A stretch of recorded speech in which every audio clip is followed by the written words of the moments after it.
এটা হচ্ছে মেডিকেল এলাকা, এই সাইডটা এটা হচ্ছে মেডিকেল এলাকা। এর থেকে এই জায়গাটার থেকে ফ্লাইওভার শুরু, এই যে এই জায়গাটা, এই যে লাইটের নিচ থেকে ওই সাইডটার থেকে ফ্লাইওভারের শুরু। এটা ফ্লাইওভারের শুরু, এটা হচ্ছে ওই স্টেশনে, রাজশাহী স্টেশন থেকে চাপায়ের বাইপাস, এটা দিয়ে এদিক দিয়ে ডাইরেক্ট চাপায়ের বাইপাস রোড। এটা এই যে ফ্লাইওভার কাজ চলেছে, কাজের দ্রুত অবশ্য ভালোই চলেছে, ভালোই তাড়াতাড়ি কাজ চলেছে, দেরি করে নাই। বাট এই যে এই জায়গার থেকে আসলো, ফ্লাইওভারটা উঠে এখানে আসে একটা মোড় হয়ে গেল, মোড় নিয়ে এই দিক দিয়ে গেল, যাওয়ার পরে আবার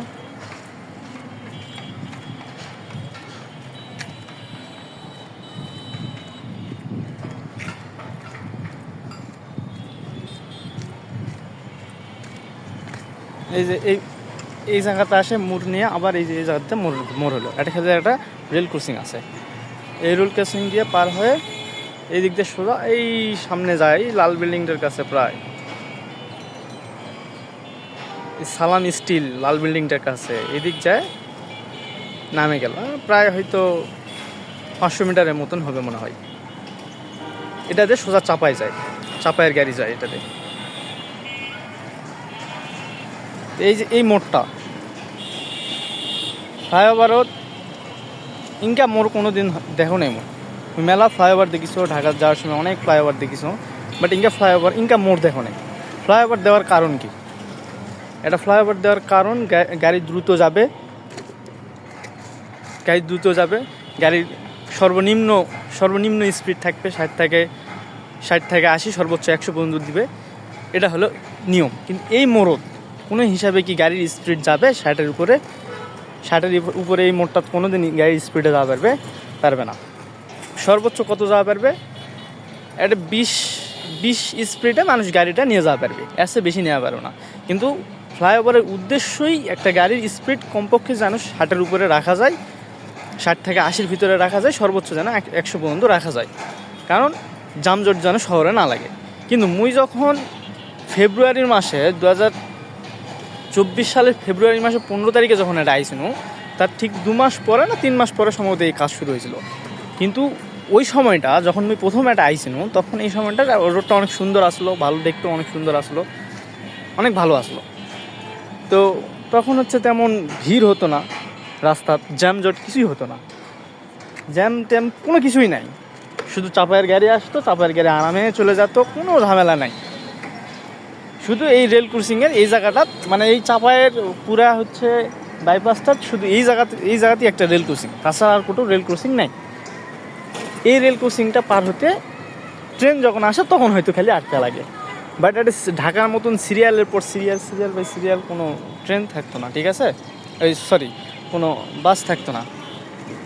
তে এই রাস্তাত এখন একটা গাড়ির স্পিড হচ্ছে কমপক্ষে ফ্লাইওভারে 60 থাকা লাগবে। তো এই জায়গাটা কি কোনোভাবে সম্ভব 60 স্পিড তোলা?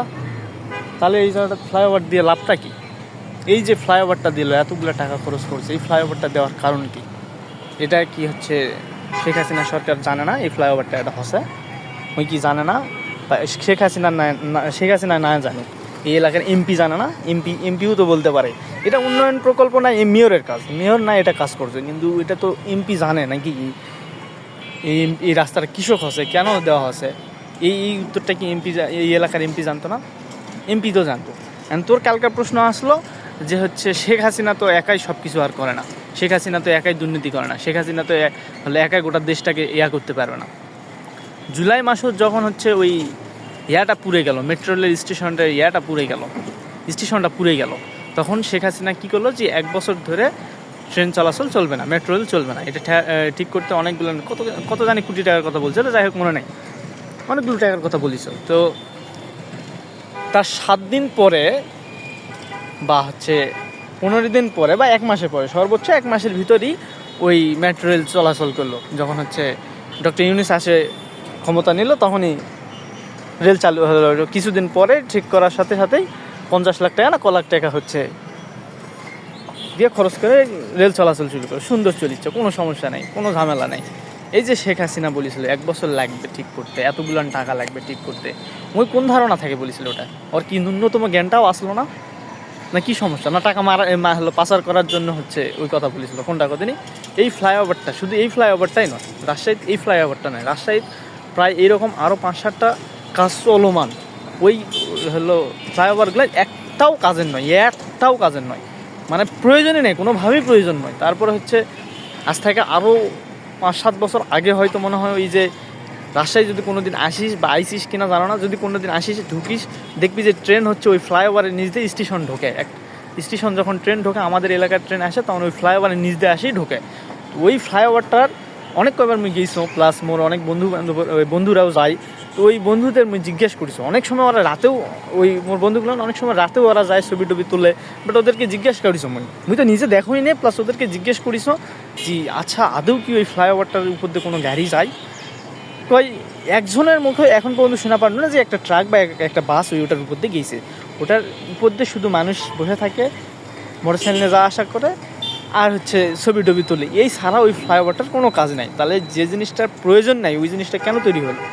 ওটা রাজশাহীর ট্রাফিক ব্যবস্থা এত সুন্দর আসলো যখন এই ফ্লাইওভারগুলো আসছিল না, এত সুন্দর আসলো, লাইটিং, যে ট্রাফিক লাইট ছিল। তো এগুলোর জন্য সরকারকে ধন্যবাদ অবশ্যই, বাট যেগুলো প্রয়োজন নেই সেগুলো কেন তৈরি করলো? শেখ হাসিনা কি জানে না যে এতগুলো ফ্লাইওভার রাজশাহী তৈরি হয়েছে? ওই তো রাজশাহীতে আইছিল, রাজশাহী কিছুদিন আগেই আইছিল, নির্বাচনের কিছুদিন, মানে 24-এ যখন নির্বাচন হয় তার কিছুদিন আগেও রাজশাহী থেকে ঘুরে গেছে। ও কি এই ফ্লাইওভারগুলো দেখেনি?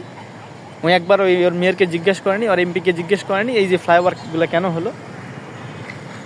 এখন তোর হয়তো প্রশ্ন থাকতেই পারে যে ওই শেখ হাসিনা তো আর এখানে হচ্ছে বসে থাকে না, তাইলে হচ্ছে এখানে কীভাবে ওই দেখবে যে হচ্ছে ফ্লাইওভারের কাজ কতটুকু হচ্ছে, এই কেন দেওয়া হচ্ছে, কী জন্য দেওয়া হচ্ছে, যানজট কতটুকু হচ্ছে, এটা তো আমি চোখ দিতে হবে না। কিন্তু ওর হচ্ছে যারা এখানে যারা ডিসি আছে, হলো জেলা ডিসি আছে, বিভাগীয় প্রশাসন যারা আছে, তারপর হচ্ছে ইঞ্জিনিয়াররা যারা আছে, বিশেষজ্ঞরা যারা আছে, বা হচ্ছে কী বলে বুদ্ধিজীবীরা যারা আছে, এগুলো বিষয় নিয়ে যারা আলোচনা করে, বা এই এলাকার যে প্রতিনিধি, এমপি প্রতিনিধি, আর এই হচ্ছে এই এমপিগুলো কি দেখে না এই জিনিসগুলো? বা এই একটার এমপি না দেখে না আশেপাশের এমপিগুলো তো দেখে না দেখে না? আশেপাশে যেগুলো হচ্ছে জেলার এমপি আছে বা যে আসনে হলো এমপি আছে, ওই এমপিগুলো তো দেখে এই জিনিসগুলো, তারাও কি বলে না? তাহলে সবাই যদি দুর্নীতি করে, শেখ হাসিনা তো অন্তত দেখে নাকি? হচ্ছে ওই যে সড়ক মন্ত্রী আসলো ওবায়দুল কাদের, ওর কাছে যখন এগুলা হচ্ছে আবেদন করছে বা এইগুলো রাস্তার বিষয় নিয়ে কথা বলিছে, তখন তো ও তো প্রশ্ন করতে পারে যে কেন রাস্তাটা দেওয়া হচ্ছে, কীরকম যানজট হয়, এগুলো তো প্রশ্ন করতে পারে। এগুলো কি কেউ প্রশ্ন করে না? একজনও কি প্রতিবাদ করে না? তাহলে যে দেশে একজন যদি নাই করে, একজনও যদি প্রতিবাদ নাই করে, যে দেশে একজনও প্রতিবাদ করে না, ওই দেশের মন্ত্রিত্ব একটা নিজেরও একটা জ্ঞান থাকার দরকার, যে আমাকে নিজে কি তাহলে খোঁজ নিতে হবে কেন ফ্লাইওভারটা দিচ্ছে ওখানে, নাকি?